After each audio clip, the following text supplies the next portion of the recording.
I want to talk about the elephant in the room. Is it really possible to know anything for sure?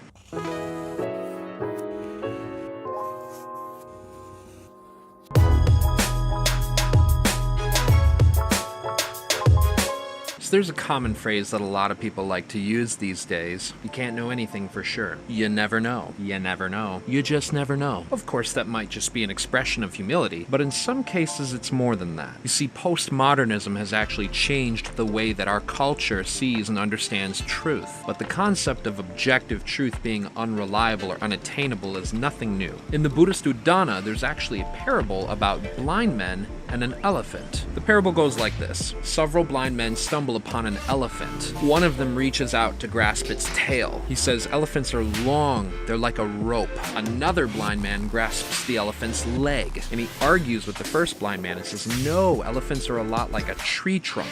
They're thick and strong." Another blind man grasps the elephant's ear. He says, No, elephants are like a sheet." Each blind man is grasping at a different part of the elephant and describing what they feel, and arguing with each other over the nature of an elephant. But then a wise man comes along and he sees the blind men arguing. He approaches them and then enlightens the blind men to the fact that they are all correct. They are each grasping at a different part of the elephant, and even though each of them grasps some part of the truth, none of them can grasp the entirety of the elephant. This parable is used to try and illustrate how many world religions may seem different, or they may describe God in different ways. In our modern culture, the idea of objective knowledge has actually been challenged by way of epistemology. Even our senses have been called into question. Consider a movie like The Matrix. Everyone in The Matrix is convinced of the reality of it, but it's only when one steps outside of the Matrix that they see it for the hoax that it is. Their sensory perception interprets one thing, but that one thing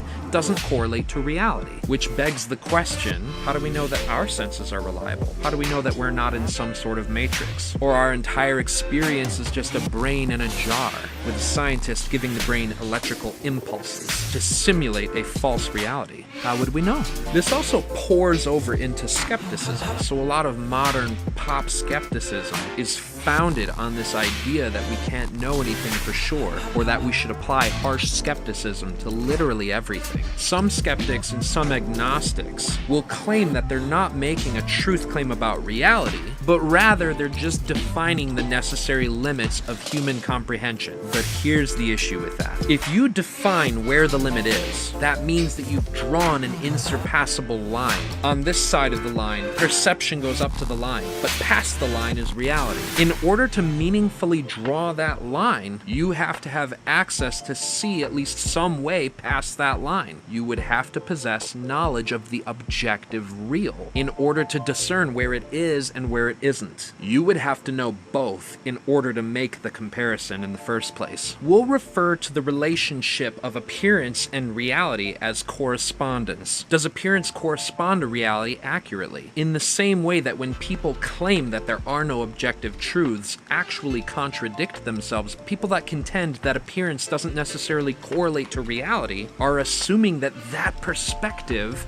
correlates to reality. And so this hyper-skepticism of our own sense perception is actually self-defeating. So going back to the blind man and the elephant, the parable falls apart when you ask, who is the wise man? Why is it that he can see but the other men are blind? The idea of this pluralism is itself a worldview. And how could we know that that's not just another part of the elephant? The religious pluralist wants to express that no single religion, no single worldview could possibly possess the full knowledge of reality, while at the same time claiming themselves to have that full knowledge of reality, as to make the distinction. And so both pluralism and the idea of our sense perception not correlating to reality are both self-defeating concepts. And so when someone says there is no objective truth, you can ask them if that's objectively true or if that's just their opinion. And when someone claims that reality doesn't necessarily correlate to appearance or our sense perception, you can ask how they attained that knowledge apart from their sense perception. Truth is objective, truth can be known, and we should do everything in our power to discover that truth. Thanks a lot for watching.